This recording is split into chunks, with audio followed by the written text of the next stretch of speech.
Tuhan, kami bersyukur, kami berterima kasih kalau kami diberi kesempatan untuk boleh beribadah kembali memasuki tahun 2021. Kalau kami beroleh kesempatan memasuki tahun 2021 dengan tubuh yang sehat, dengan tubuh yang kuat, kami boleh memuji, memuliakan Tuhan.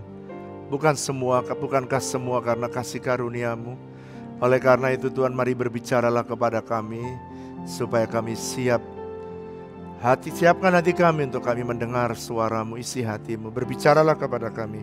Kami siap mendengarkan Tuhan. Dalam nama Yesus. Haleluya. Amin. Shalom saudara yang dikasihi Tuhan. Nah saudara, pada bagian ini saya akan lanjutkan dalam serial The Year of Integrity. Kemarin saudara mendengar betapa impact-nya besar seseorang yang memiliki integritas dan yang tidak memiliki integritas. Dan dampaknya begitu besar, makanya kemarin kita bicara tentang impact. Pak, kalau impact-nya besar, bagaimana caranya kita membangun integritas? Nah, hari ini saya akan beri judul Build, bagaimana kita membangun integritas. Saudara, ada sebuah pepatah berkata begini, semakin tinggi monyet memanjat, maka makin terlihat bokongnya. Maksudnya apa sih Pak? Maksudnya kalau monyet itu naik tinggi, bokongnya makin kelihatan, bukan mukanya yang kelihatan. Artinya apa Pak? Artinya begini, bertambah tinggi kedudukan seseorang, bertambah rapuh goyangannya. Atau dengan kata lain, saudara, integritasmu harus teruji, integritasmu harus benar, supaya semakin saudara naik, saudara bisa mempertahankan, supaya enggak goyah, supaya saudara bisa mempertahankan kedudukan saudara. Urapan membawa saudara naik, tapi yang bisa mempertahankan adalah integritas atau karakter yang Tuhan bangun dalam hidup saudara. Integritas berasal dari bahasa Latin integrante atau integrum atau integra sama saja, yang berarti penuh atau whole atau complete sama tuh. Bulat itu tanpa cacat sama. Utuh. Jadi pribadi yang memiliki integritas adalah pribadi yang utuh. Kalau dia tidak memiliki integritas, berarti ada sesuatu yang gak utuh. Ada sesuatu yang belum komplit dalam hidup dia. Makanya dia bisa bohong, dia bisa nipu, dia bisa berbuat yang tidak sesuai dengan apa yang ada di dalam hatinya. Jadi kalau begitu, integritas artinya kesamaan antara hati, pikiran, perkataan dan perbuatan haruslah sama, ya. Kesamaan, harus ada kesamaan. Jadi kalau begitu Pak, integritas itu apa? Integritas tidak membedakan apakah saudara ada di depan umum atau saudara di belakang umum. Ya, di depan umum atau di belakang umum atau di bagian private yang tidak nampak. Saudara harus melihat setiap orang sama, baik di rumah maupun di luar rumah atau di panggung atau di tempat bekerja, haruslah sama. Nah, kemarin kita sudah bahas ini, saya buat review sejenak. Ada seorang hamba Tuhan namanya Chuck Colson, dia berkata gini, we must be the same person in private and in public. Kita harus menjadi pribadi yang sama, baik di dalam private atau di dalam public atau tempat umum. Only the Christian worldview give us the basis for this kind of integrity. Hanya cara pandang kekristenan yang memiliki cara pandang yang benar, ya, sehingga kita bisa memiliki integritas. Cara pandang Alkitab itu ada cara pandang Kristen, itu yang bisa membuat saudara memiliki integritas. Nah sekarang ini bagian poin yang saya ingin sampaikan. dari manakah seseorang membangun integritas? Setiap orang pasti pengen berkata, apakah Anda pengen punya integritas? Yes. Sebab semua orang pengen hidupnya tidak mau keluar dari perlindungan Tuhan. Dia nggak mau keluar dari penyediaan Tuhan. Dia nggak mau keluar dari penyertaan Tuhan. Nggak mau. Dia tidak mau bisnisnya mati. Dia nggak mau keluarganya mati. Dia nggak mau relasinya mati. Dia nggak mau networkingnya mati. Itu sebabnya dia ingin supaya memiliki integritas. Pertanyaannya, dari mana seseorang membangun integritas itu? Saudara, saya ingin membahas ini pelan-pelan. Sebab ini tahun integritas, saya ingin menolong saudara, saudara yang mengalami kesulitan, saudara yang mengalami kesukaran. Seringkali ada orang yang menyebutnya mempunyai kepribadian ganda. Karena lain di mulut, lain di hati. Kepribadiannya ganda. Tetapi anyway, saya mau menolong saudara supaya semua jemaat di tahun 2021 semuanya punya integritas. Yang setuju chat katakan amin. Nah, sehingga saudara yang kemarin saya bahas tidak terjadi dan saudara bisa menikmati. Saya akan buka pelan-pelan. Nomor 1, dimulai dari manakah Pak saya membangun integritas? Mari buka bersama dengan saya Amsal pasal yang keempat. Kitab Amsal pasal yang keempat ayat yang ke-23 dan 24. Jagalah hatimu dengan segala kewaspadaan. Karena dari situlah, maksudnya dari hati, terpancar kehidupan. Jadi kehidupan yang baik terpancar dari dalam hatinya. Ayat 24, buanglah mulut yang serong daripadamu dan jauhkanlah bibir yang dolak-darik daripadamu. Jadi dari manakah seseorang membangun integritas? Kalau Anda pengen lihat pancaran kehidupan seseorang itu baik, maka harus dimulai dengan hati yang baik. Jadi saudara itu adalah sebenarnya, jadi apa saudara akan seberapa Anda tinggi, seberapa Anda bisa dipercayakan Tuhan perkara besar tergantung dari hati saudara. Kenapa Pak? Karena Amsal pasal yang keempat ayat 23, jagalah hatimu dengan segala kewaspadaan, karena dari situlah terpancar kehidupan. Jadi kalau begitu, kalau orang hatinya baik, Alkitab yang menjamin kehidupannya terpancar baik. Saya pengen di tahun 2021 semua saudara memancarkan kebaikan Tuhan. Memancarkan cahaya kehidupan yang menjadi berkat bagi banyak orang. So dimulailah semua dari hati yang benar.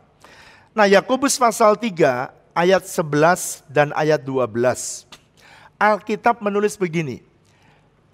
Adakah sumber bisa memancarkan air tawar dan air pahit dari mata air yang sama? Atau dengan kata lain, satu mata air kalau dia tawar, ya dia akan mengeluarkan sumber air tawar. Kalau sumber air itu asin akan keluarkan asin.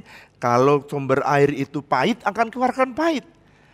Yakobus sedang menjelaskan ini menolong saudara dan saya.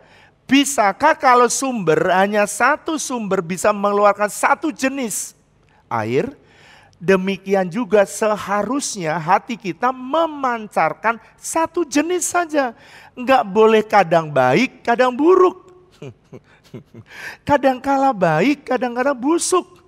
Saudara, Tuhan mulai segala sesuatu yang terbaik dimulai dari dalam hati kita. Nah, saya ingin supaya saudara, saya ingin kita membaca di dalam Yakobus pasal 3 ayat yang ke-12. Saudara-saudaraku, adakah pohon ara dapat menghasilkan buah zaitun? Dan adakah pohon anggur dapat menghasilkan buah ara? Demikian juga mata air yang asin tidak dapat mengeluarkan air tawar. Jadi Yakobus pasal 3 ayat 12, Yakobus ini adalah pribadi yang lebih menekankan, menolong saudara untuk menjadi pelaku firman.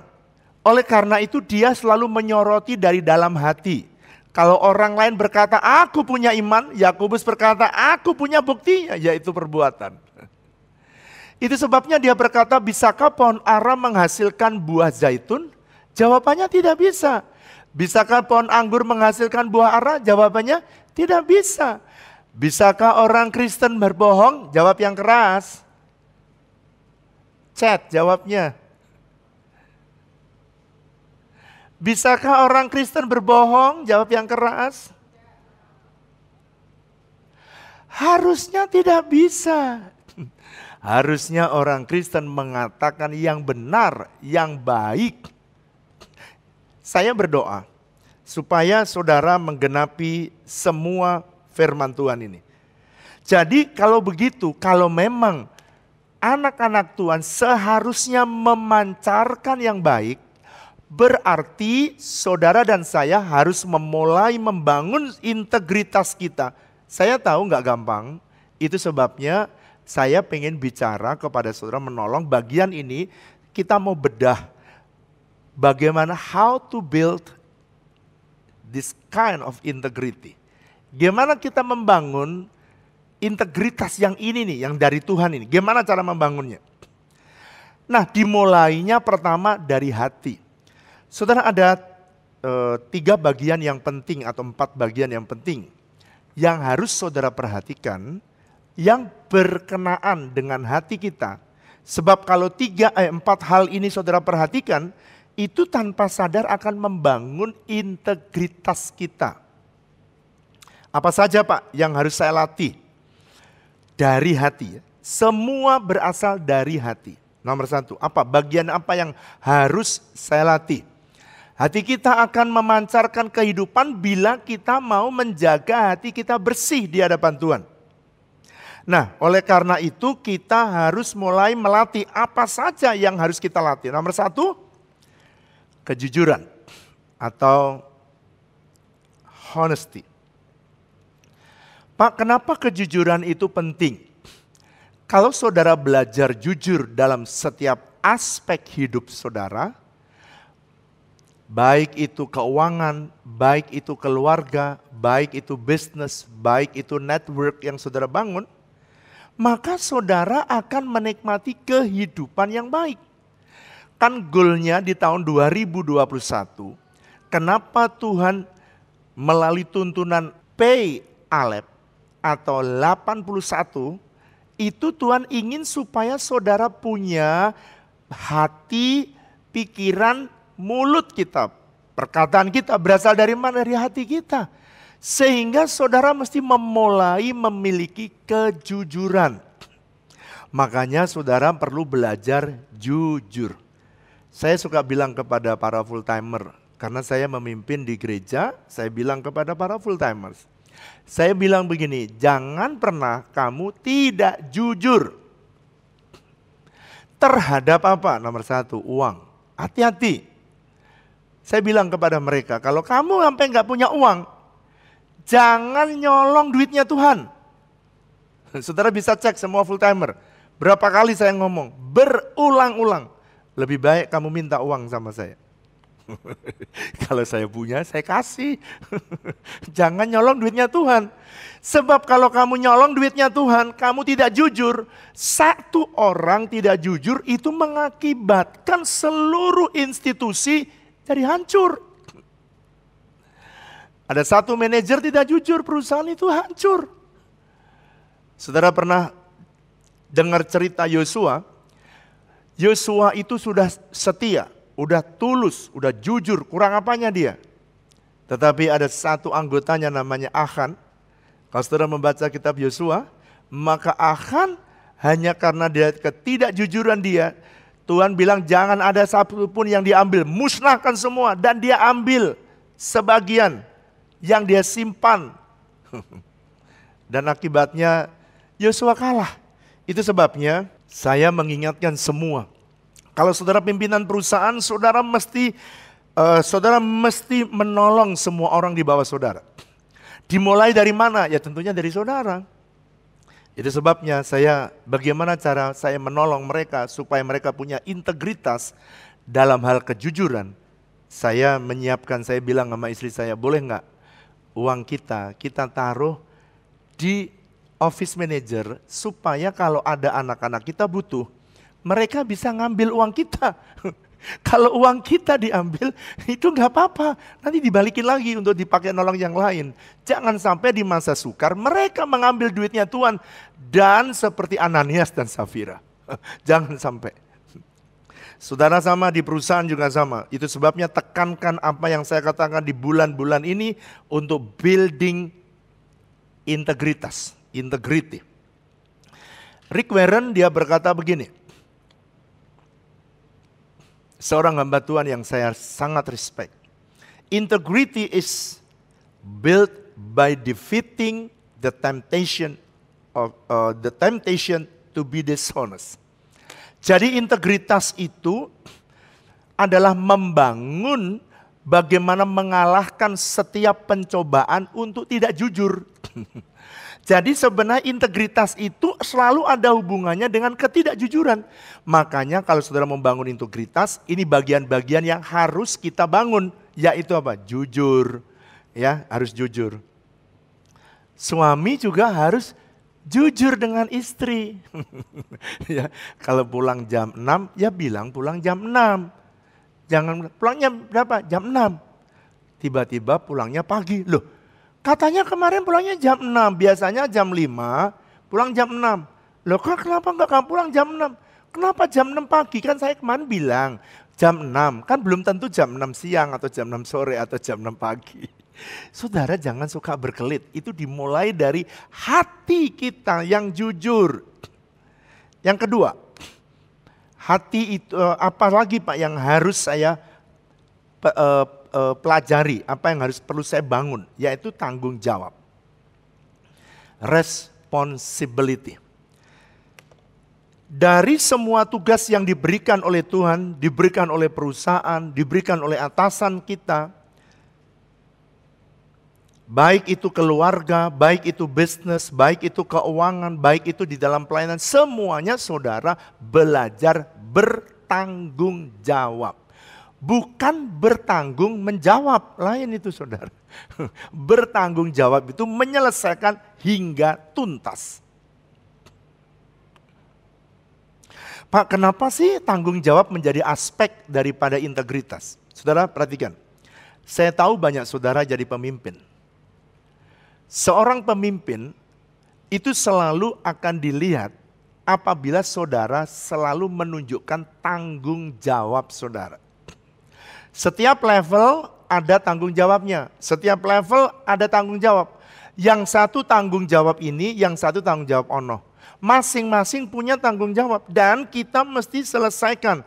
Orang yang tidak bertanggung jawab dengan pekerjaannya, dia tidak akan pernah memiliki integritas yang baik. Saudara, saya masih ingat ketika Tuhan berbicara, waktu gereja kita usia ke-8. Waktu masuk Sidon yang ke-8. Di Cilegon saya masih ingat, saya lagi duduk lagi berdoa Sidon yang pertama, tapi pada ke-8 kalinya, tiba-tiba Tuhan berbicara kepada saya begini. Saya lagi duduk, kita lagi nyembah Tuhan. Tiba-tiba Tuhan berkata, kamu ini sekarang ulang tahun keberapa? Saya jawab ke-8. Sekarang ini Sidon keberapa? Saya tanya Pak Ju, Sidon keberapa nih? 8 Pak. Ulang tahun ke-8, Sidon ke-8, Tuhan berkata, aku mau supaya kamu menjadi berkat bagi 8 kota. Aku serahkan 8 kota dan duduki setiap kota. Dengan kata lain Tuhan mau jadi prioritas saya berkata kepada mereka, kepada semua pengerja, mari kita mulai berpikir bukan hanya di Tangerang. Kalau dulu kita berpikir Tangerang Selatan, lalu Tangerang Raya, Tangerang Kota, dan Tangerang Kabupaten. Sekarang Tuhan mau memperluas lagi.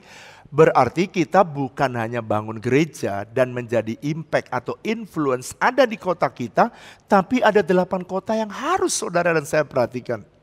Berarti beban itu makin besar. Ingat ya, semua dimulai dari hati. Gak ada seorang pun yang dengar perintah itu. Saya yang dengar dan dari dalam hati saya itulah saya ucapkan. Pada waktu saya ucapkan semua orang mendengar. Pertanyaannya, apakah hati saya mau bertanggung jawab dengan apa yang Tuhan bilang? Itu pertanyaan yang berbeda. Gimana supaya saudara bisa membangun integritas kita? Orang lain membangun di kota-kota besar, saya memilih mentaati Tuhan membangun di kota-kota yang disuruh oleh Tuhan. Jadi bertanggung jawab untuk tugas yang diberikan oleh Tuhan, oleh atasan, oleh semua orang di atas kita.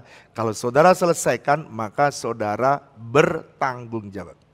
Itu sebabnya kita bangun gereja di Cilegon, kita bangun gereja di Serang, kita bangun gereja di Rangkas, kita bangun gereja di Maja, kita bangun sekarang saudara ministry di Pandeglang. Kita sudah mau masuki misi di Pandeglang. Dan kita sudah beli tanah di Tanjung Lesung, masuk mana Pak? Pandeglang. Jadi 8 kota udah kita duduki dan kita membangun rumah Tuhan. Sekarang saya tanya, kenapa ada orang berkata, Pak, kenapa sih Bapak susah-susah membangun itu? Untuk ini, mempertanggungjawabkan apa yang diperintahkan oleh Tuhan. Sebab integritas dimulai dari tanggung jawab. Yang ketiga yang harus saudara dan saya bagian hati kita. Apa yang harus saya pelajari supaya saya punya integritas? Moral saudara. Belajar menjaga kekudusan sehingga bisa suci hati.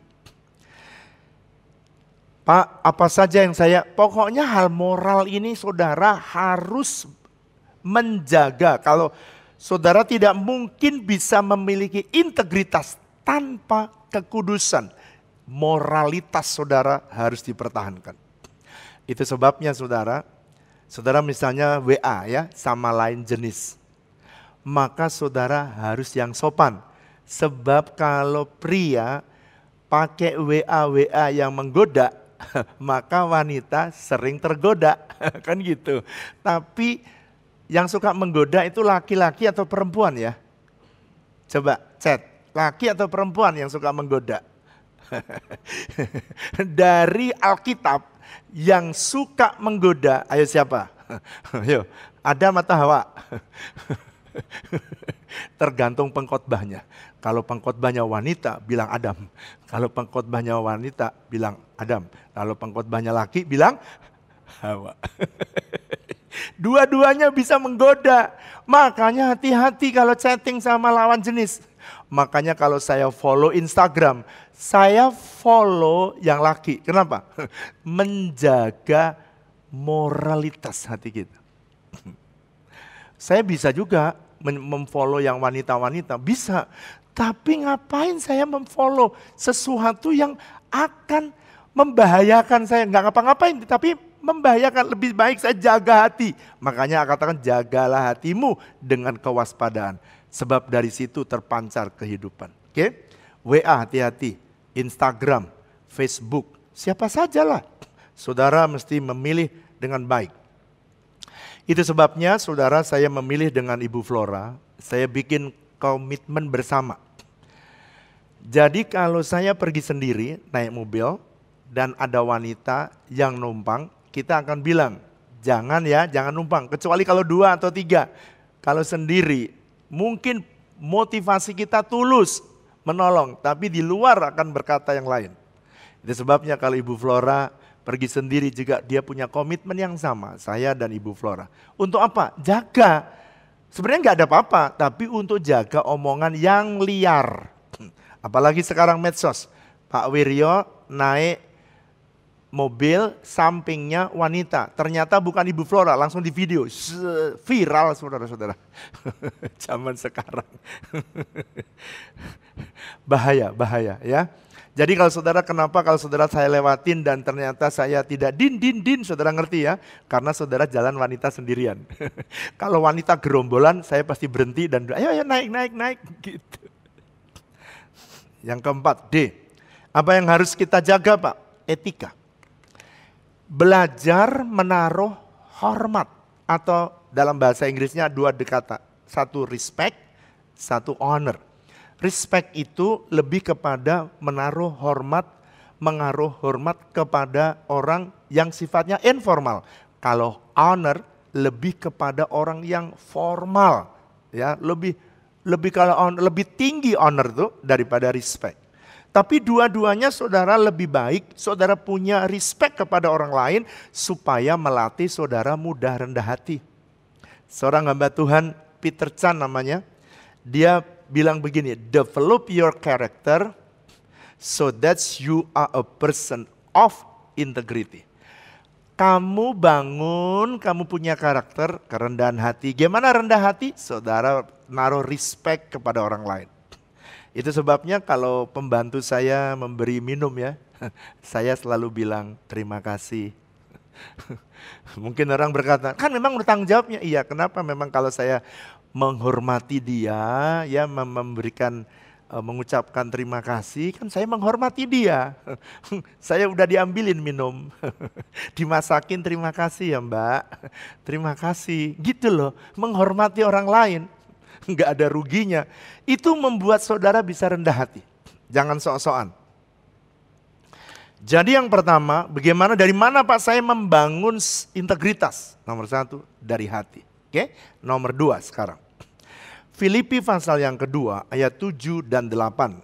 Sekarang bagian Filipi pasal yang keempat maksud saya. Ayat yang ke-8 dan ayat yang 7 dan ayat 8 ya. Filipi pasal 4 ayat yang ke-7 dan ayat 8.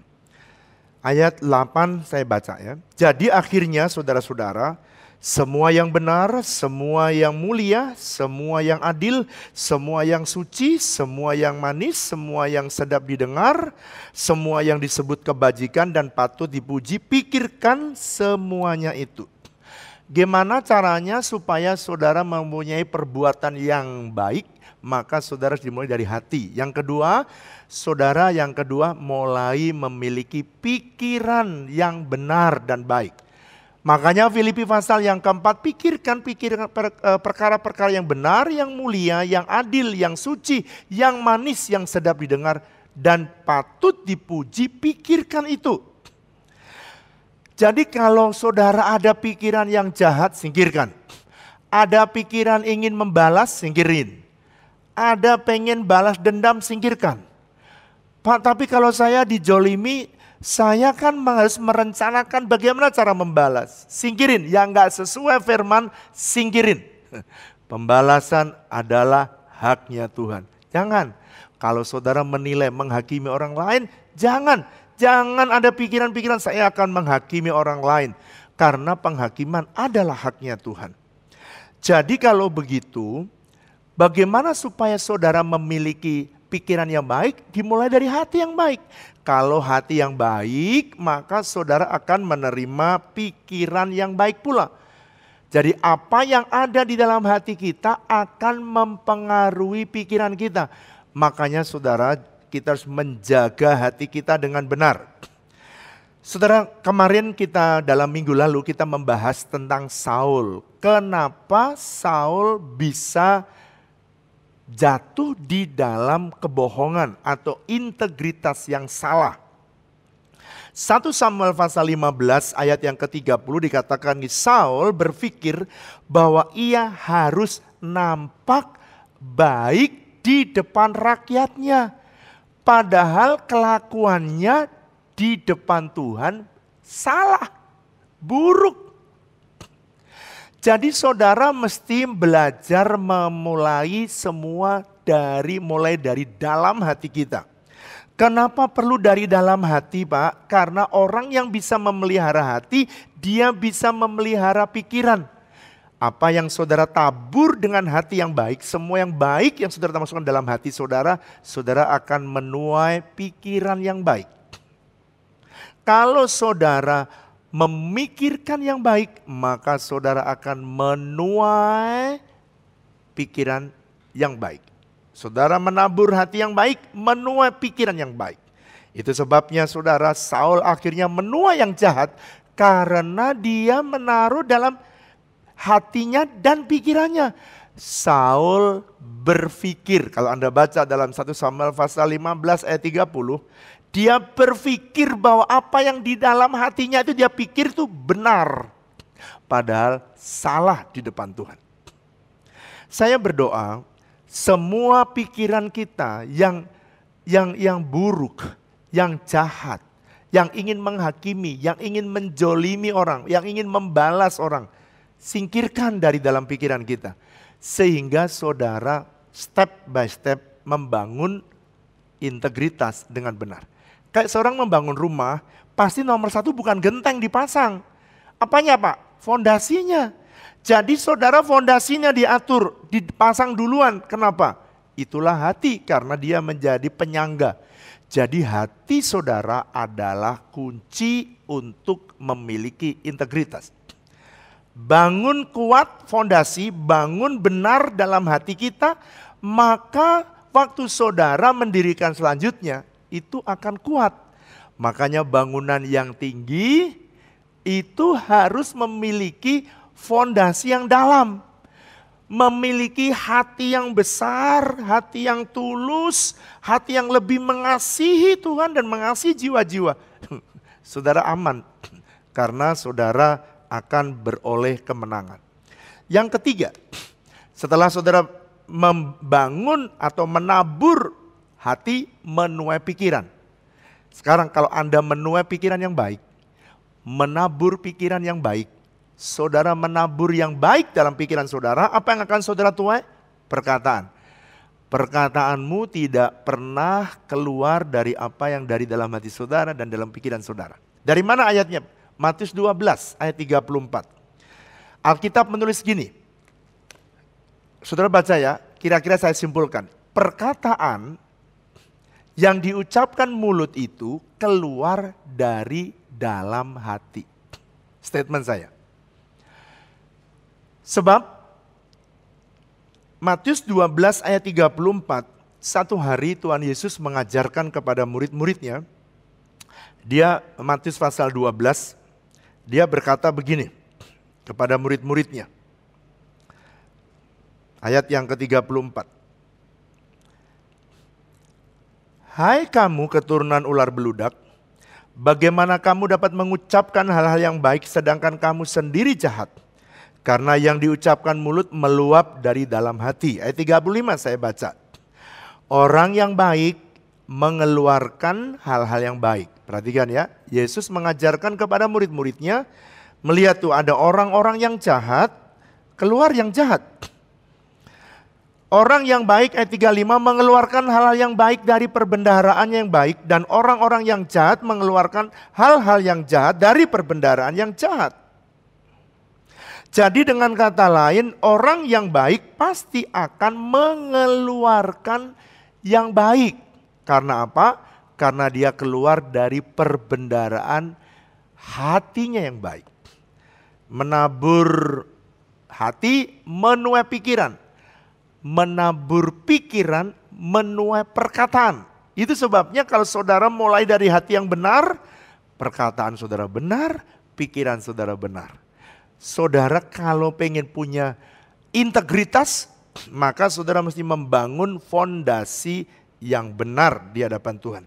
Matius 12 ayat 37, Alkitab dengan jelas berkata, dengan ucapan, dengan perkataan, engkau dibenarkan, menurut ucapanmu, engkau juga akan dihukum.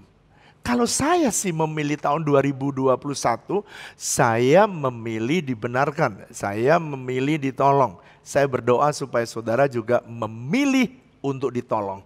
Sehingga hidup saudara menjadi kuat dan diberkati Tuhan. Saudara, Kisah Rasul pasal 5 ayat 1 sampai 15 yang kemarin saya cerita tentang kisah Ananias dan Safira. Sebenarnya kejatuhan dia karena perkataan yang dia ucapkan yang salah. Dari mana dia berkata salah? Karena dia sudah berpikir berdua untuk merencanakan kejahatan. Maka Rasul Petrus berkata, kenapa kamu merencanakan kejahatan dari hatimu yang busuk? Jadi perkataan ini dimulai dari dalam hati, masuk dalam pikiran, lalu kemudian keluar berkata-kata. Itu sebabnya kalau mau membangun sebuah integritas, tidak ada cara lain, saudara harus membangun hati terlebih dahulu dengan benar. Ada seorang hamba Tuhan namanya Billy Graham. Dia berkata begini. Billy Graham dia berkata begini. The world is watching how we walk and how we talk. We must have the highest standard of morality, ethic, integrity if we are to continue to have influence.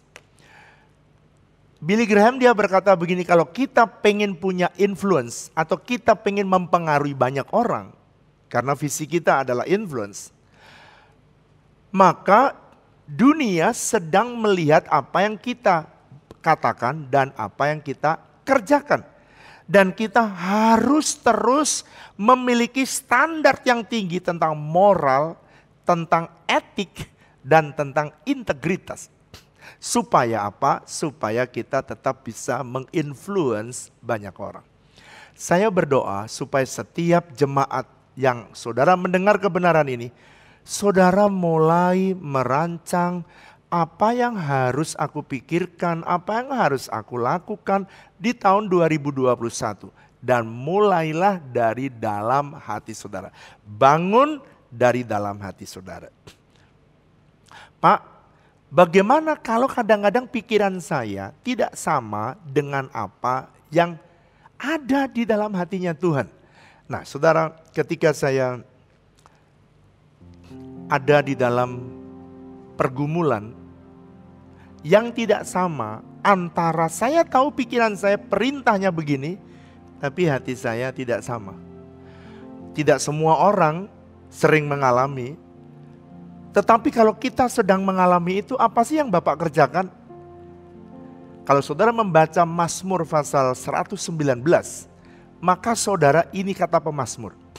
Dia bilang gini, Tuhan jangan biarkan firman-Mu tidak terbuka kepada saya dan condongkan hatiku kepada firman-Mu. Makanya saya menulis lagu ini di tengah saya tidak suka, tidak senang. Saya tidak cocok lagi, tidak cocok. Tapi mulut saya berkata, saya selaraskan. Dan saya berkata, Tuhan ini yang harus saya lakukan. Ketika saya tidak cocok dengan kita. Ini lagu yang saya nyanyikan sama. Ku dekatkan hatiku padamu, ku condongkan pikiranku padamu, selaraskan kehendakku mengikutimu, ku relakan Kau membentuk, ku dekatkan hatiku padamu, ku condongkan pikiranku.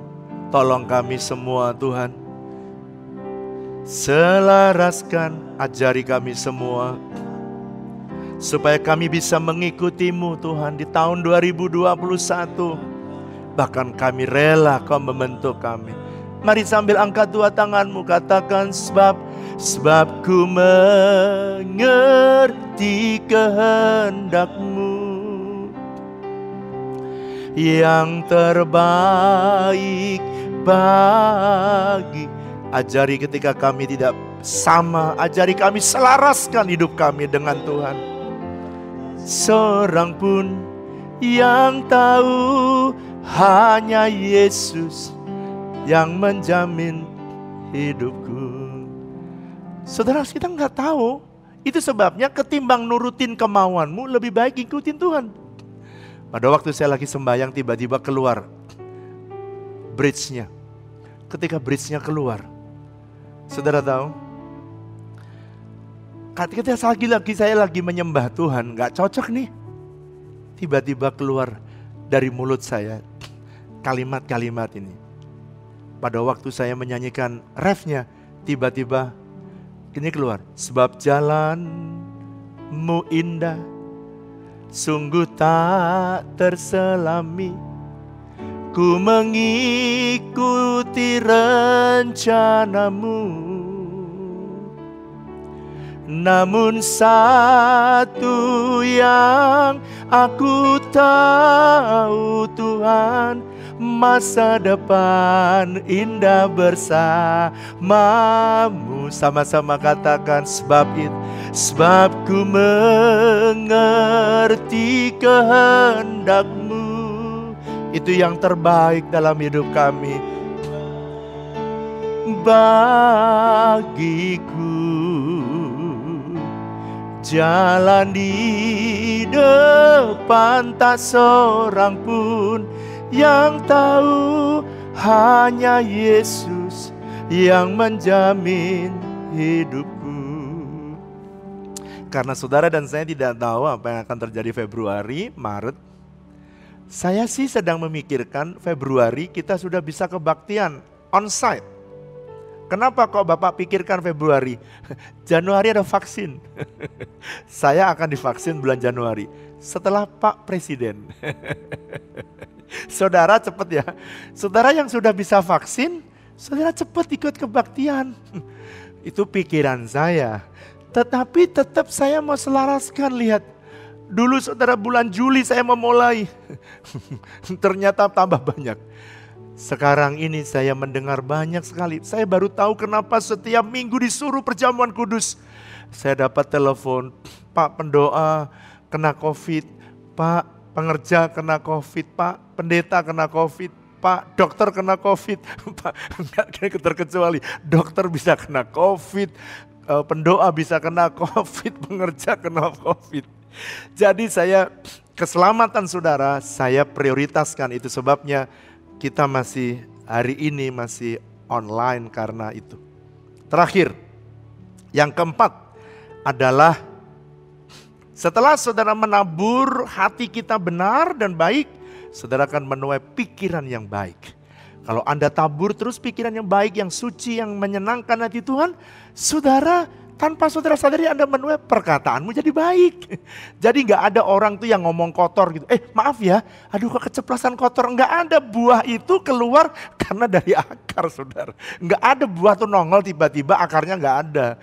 Carilah akarnya di hati. Yakobus pasal 3. Nah kalau Pak saya menabur pikiran yang baik, akan menuai apa Pak?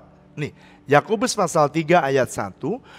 Kalau saudara menabur perkataan yang baik, maka saudara akan menuai sikap atau attitude atau perbuatan yang baik. Wow, pemimpin harus punya sikap, harus punya attitude, harus punya perbuatan yang baik, karena harus menjadi teladan bagi banyak orang di bawahnya. Barang siapa tidak bersalah di dalam perkataan, ia dapat mengendalikan seluruh tubuhnya. Atau dengan kata lain, kalau orang bisa mengendalikan mulutnya, dia bisa kendalikan seluruh tubuhnya. Yakobus memberikan ilustrasi kapal yang besar hanya bisa dikemudikan dengan setir yang kecil. Mobil yang besar cukup dengan orang menyetir di ban setir saja. Orang yang di belakang tidak bisa pengaruh, yang pegang sopir setir itulah yang bisa mengemudikan mobil yang besar. Oleh karena itu saudara, seberapa besar saudara, maka saudara mesti memulai dari mulut, perkataan saudara, supaya apa yang saudara tabur dengan perkataan baik, saudara akan menuai perbuatan yang baik dalam hidup saudara. Contoh, Pak kemarin kan Bapak memberi contoh orang-orang yang salah. Sekarang ada nggak contoh-contoh orang yang punya integritas, yang menabur hatinya, menuai pikirannya, menabur pikirannya, menuai perkataannya, menabur perkataannya, menuai perbuatannya yang baik. Dia contoh-contoh orang yang punya integritas. Ada contoh, Yusuf, orang yang memiliki integritas. Yusuf. Siapa lagi Pak? Daniel. Daniel contoh orang yang memiliki integritas. Nah sekarang sebenarnya saudara, Daniel sebenarnya dia mau berkata jahat ya bisa. Dia memberontak berbuat jahat ya bisa. Tapi dia memilih untuk menyelaraskan perkataan, perbuatannya dengan Tuhan. Nah saudara, ada 3 ujian untuk seseorang memiliki integritas. 3 ujian ini, ujian besar, ada banyak ujian, tapi 3 ujian ini menjadi ujian buat semua kita. Nomor 1, masalah harta. Saudara sudah melihat ada orang yang jatuh, Ananias dan Safira. Ada orang yang diberkati banyak, tapi tetap teguh berdiri. Kenapa? Dia bangun integritasnya dengan baik. Saya berdoa, jemaat WTC, semakin saudara diberkati, saudara semakin jadi berkat. Aman hidup saudara. Aman. Kedua, ujian yang kedua adalah tahta. Siapa contoh orang yang gagal, Pak? Itu Herodes dan Nebukadnezar. Waktu dia diberikan kedudukan, bukan dipakai untuk menggunakan rencana Tuhan. Justru melawan rencana Tuhan. Herodes membunuh bayi 2 tahun ke bawah. Nebukadnezar, dia menjadi sombong dan menjadi tinggi hati. Jangan deh, jangan. Kita harus belajar, makanya tadi belajar rendah hati. Kenapa? Karena kita menaruh respect kepada orang lain. Jangan pernah merendahkan orang lain. Jangan pernah look down orang lain. Saudara, jabatan itu hanya pemberian. Jangan sampai jabatan membuat saudara kelihatannya jauh dari orang-orang yang ada di bawah saudara. Biarkan hidupmu tetap rendah hati di hadapan Tuhan. Ujian yang ketiga adalah seksualitas. Ada yang tadi harta, tahta, wanita. Kurang fair. Kurang fair. Makanya saya ganti seksualitas atau seksualita. Yusuf adalah orang yang keluar dan jadi pemenang di saat ujian seksualitas. Saya berdoa kalau ada ujian, saudara pun akan tetap keluar menjadi pemenang. Nah, kenapa sih bagian ini saya membagikan tentang how to build integrity. Bagaimana membangun sebuah integritas. Karena saya pengen investasi ini di awal tahun kepada semua jemaat. Kerjakan ini sebab saya 35 tahun saya berjalan bersama dengan Tuhan. Dan saya melihat begitu banyak orang yang jatuh setelah dipakai. Ketika saya kerja, saya melayani Tuhan. Dan ada orang yang bekerja, tidak memiliki integritas, yang suka kadang-kadang bilang bodoh-bodohin saya. Tapi ternyata kemudian dia disingkirkan Tuhan. Kenapa saudara? Integritasnya tidak teruji. Saya lihat banyak hamba Tuhan yang integritasnya tidak teruji dan jatuh. Di dalam Alkitab juga banyak. So, ini statement saya yang terakhir. Kalau pemimpin memiliki integritas, maka ia akan mendapatkan kredit dari orang yang dipimpinnya. Kalau kredit itu dikumpulkan semakin banyak, maka pemimpin itu menjadi pemimpin yang kredibel. Jadi dengan orang yang memiliki integritas, dia akan menjadi pemimpin yang kredibel. Kalau dia memimpin dengan integritas, dia menjadi pemimpin yang kredibel, dia akan mudah mengarahkan orang yang ada di bawahnya. Saya sering ditanya orang, Pak bagaimana caranya supaya saya mudah untuk mengatur perusahaan saya. Saya beri contoh, jangan hanya perintah, kasih teladan, kasih inspirasi. Maka saudara akan mudah, orang lain akan mengikuti dengan mudah. Dan saya berdoa, contoh lebih mudah dilihat daripada suara saudara. Ada sebuah peribahasa, example speak louder than word. Contoh itu lebih berbicara kuat daripada suara atau perkataan kita. Oleh karena itu saya berdoa saudara, mari dunia ini kering dengan contoh yang punya integritas. Dunia ini perlu pemimpin-pemimpin orang-orang, pemimpin di Kersel, pemimpin di gereja, pemimpin di perusahaan, pemimpin di keluarga yang punya integritas. Saya berdoa mereka temukan dari orang yang mendengarkan kebenaran ini. Doa saya semua jemaat saudara menjadi orang yang memiliki integritas di tahun 2020 dan saudara makin diangkat oleh Tuhan, tapi aman karena Anda bersama dengan Tuhan. Amin. Mari siapkan perjamuan kudus untuk kita memperingati tubuh dan darah Kristus. Sebab ku mengerti kehendak-Mu. Sebab ku mengerti kehendak-Mu. Yang terbaik Mari kita bangkit berdiri sama-sama. Jalan di depan tak seorang pun yang tahu, hanya Yesus yang menjamin hidupku.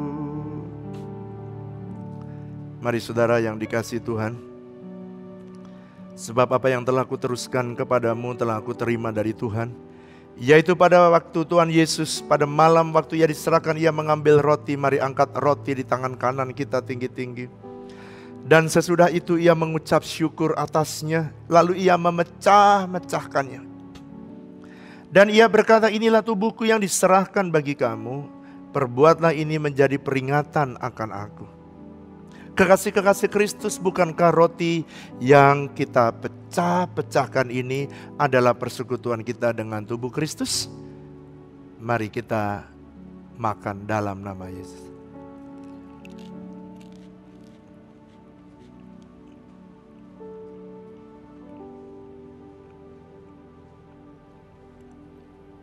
Terima kasih Tuhan.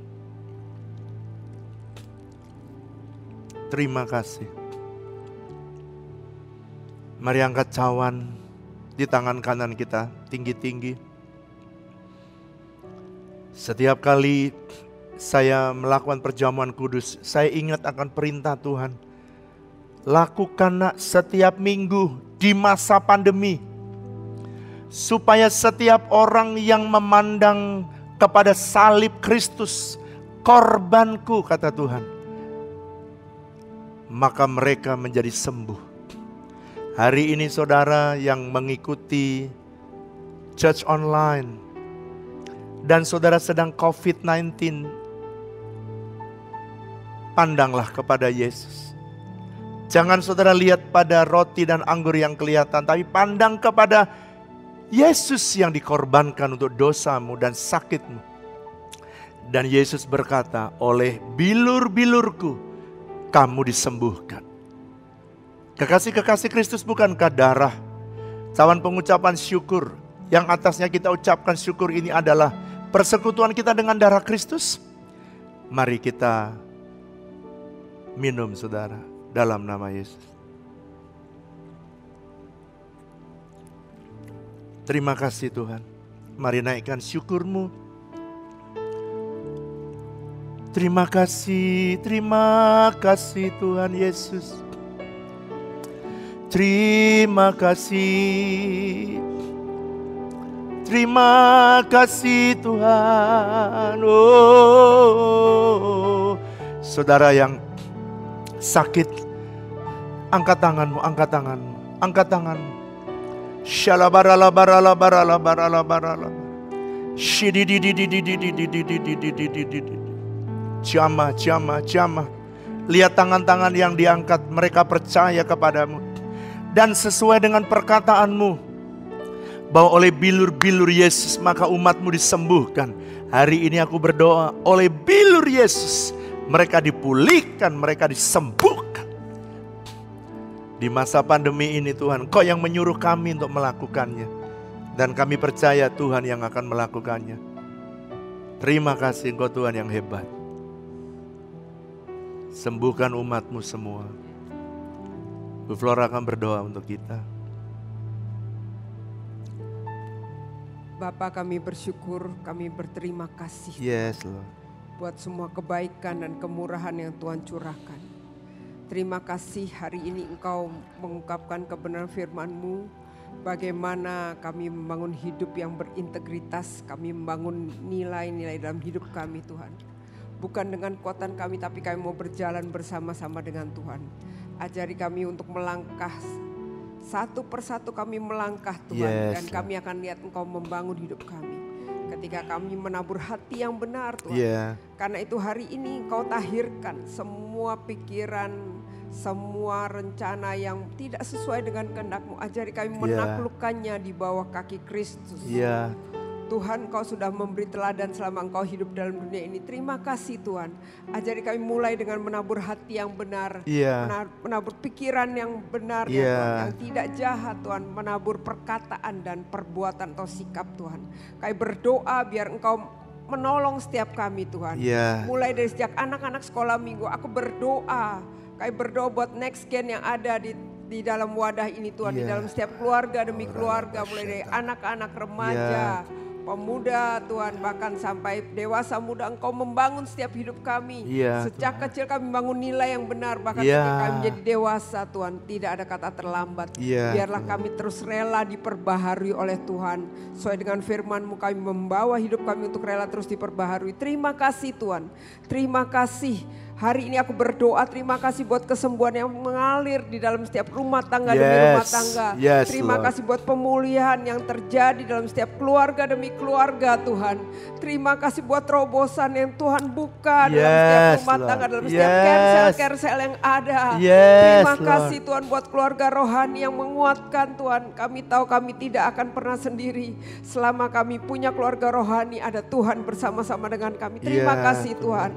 Pagi hari ini kami berdoa buat setiap ketua-ketua Kersel yang ada. Kami berdoa buat setiap ketua Kersel, ketua rayon dan asisten distrik yang ada.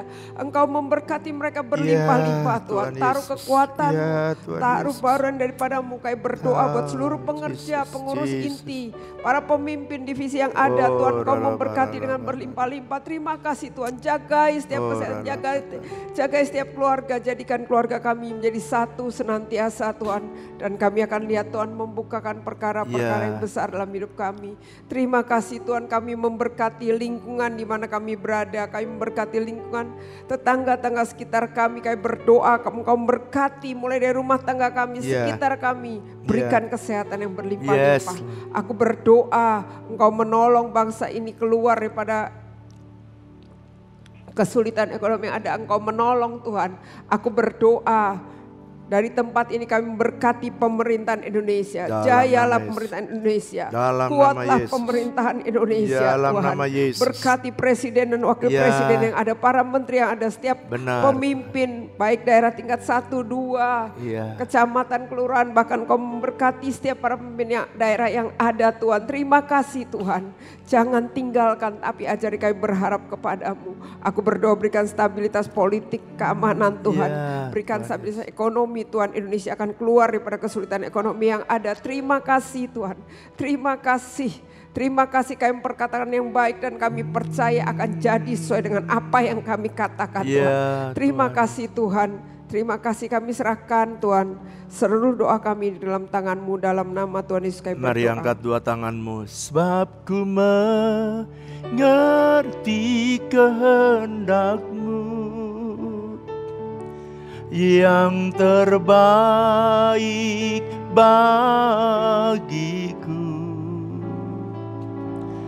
Jalan di depan tak seorang pun yang tahu, hanya Yesus yang menjamin hidupku.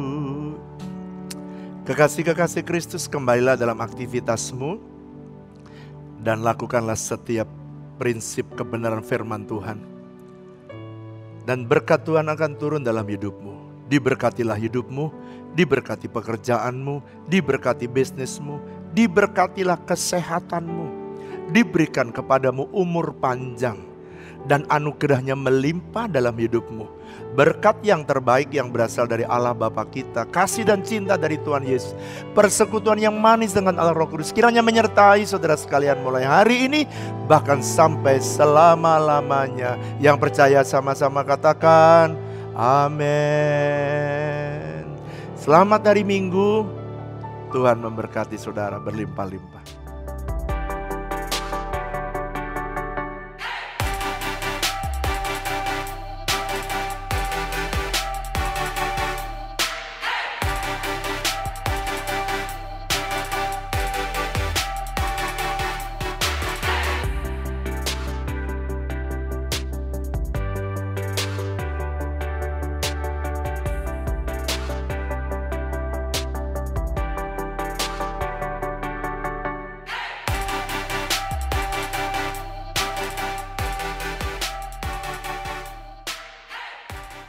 Shalom saudara, salam integritas.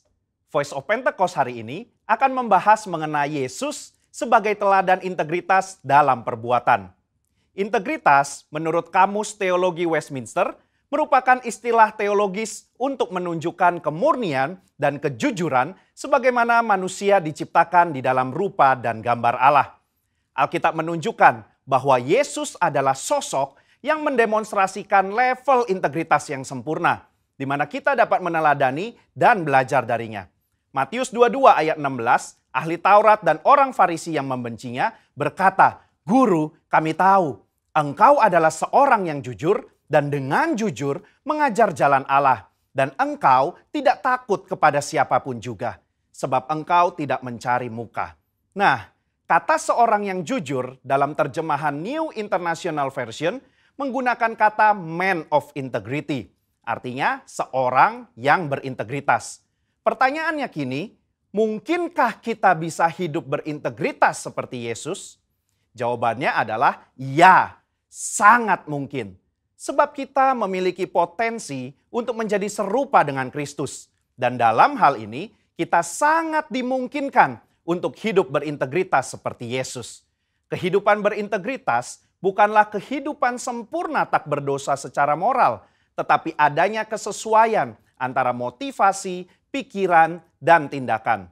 Kalau kita melihat tokoh Daud, dia bukan sosok yang sempurna, tetapi Alkitab mencatat bahwa kehidupannya mencontohkan karakter yang dewasa, utuh, dan tulus di hadapan Tuhan.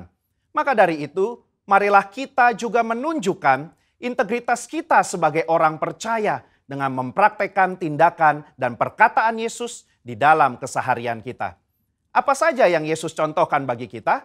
Pertama, Yesus mencontohkan bahwa integritas ialah mengasihi musuh, sekalipun menurut kita dia tidak berhak menerima kasih tersebut. Di dalam perumpamaan seorang Samaria yang baik hati, Yesus mengajarkan bagaimana kita seharusnya menerima dan mengasihi orang lain. Orang Yahudi tidak suka bergaul dengan orang Samaria, tetapi justru orang Samaria yang dibenci inilah yang menunjukkan belas kasih kepada orang yang terluka. Integritas berbicara tidak hanya mengetahui soal doktrin dan pengajaran belas kasihan, tetapi menghidupi ajaran belas kasih itu. Kedua, Yesus mencontohkan bahwa integritas berbicara soal kehidupan yang tidak munafik. Yesus mengecam keras perbuatan orang-orang Farisi dan menyebut mereka orang-orang yang munafik, karena mereka tidak melakukan apa yang mereka ajarkan atau katakan. Matius 23 ayat 3 menunjukkan bahwa Yesus mengakui kebenaran ajaran ahli-ahli Taurat dan orang Farisi. Itu harus dituruti dan dilakukan.